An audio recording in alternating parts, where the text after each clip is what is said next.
Assalamu alaikum, barkamu da sake kasancewa da ku a wannan channel ta Lafiya Jari. Ni ne Mus'ab Hassan.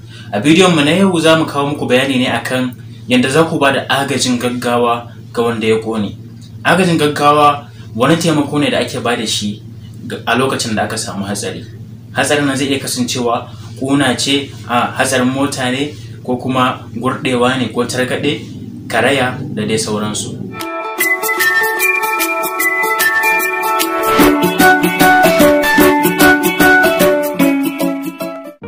Idan wannan ne farkon zuwan ka wannan channel, muna roƙonka da ka danna alamar subscribe.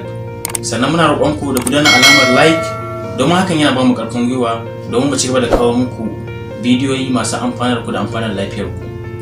Ƙuna tana faruwa ne a yayin da wuta ko lantarki ko tiriri ya ci karo da jikin ɗan adam. Wannan shi yake haddasa ƙuna.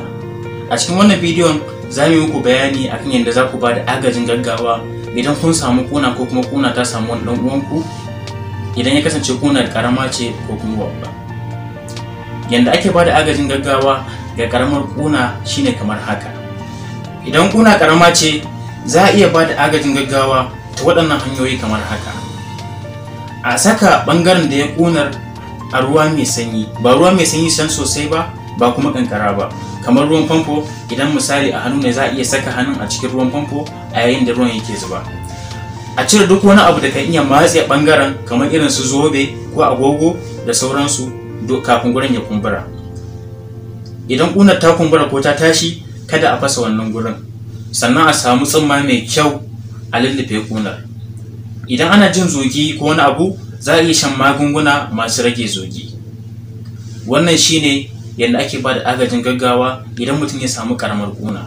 Yadda ake ba da agajin gaggawa ga babbar ƙuna shine kamar haka. Da farko, babbar ƙuna dai ita ce za a ganta mai girma sannan mai zurfi, sannan za a ga gurin da ya ƙone ya yi kalar fari ko baki ko ruwan ƙasa. A cire abin da ya haddasa ƙuna ɗin. Idan lantarki ce ko kuma garwashi ko wuta ko tururi, a tabbatar an cire abin da ya haddasa ƙunar. Abu na biyu shine a tabbatar wanda ya ƙone ɗin yana numfashi.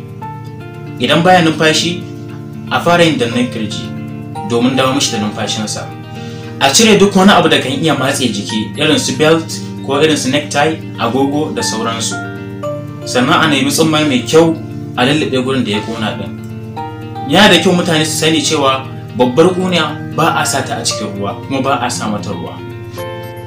Sannan a kira agajin gaggawa na asibiti, wato a ɗauki wannan mara lafiya a garzaya da shi zuwa asibiti domin likitoci su duba shi.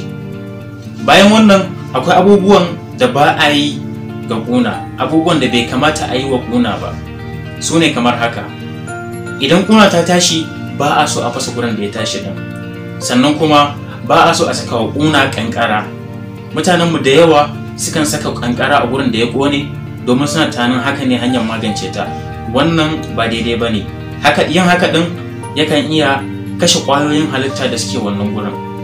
Idan ƙuna babba ce, bai kamata a ringa taɓa ta ba.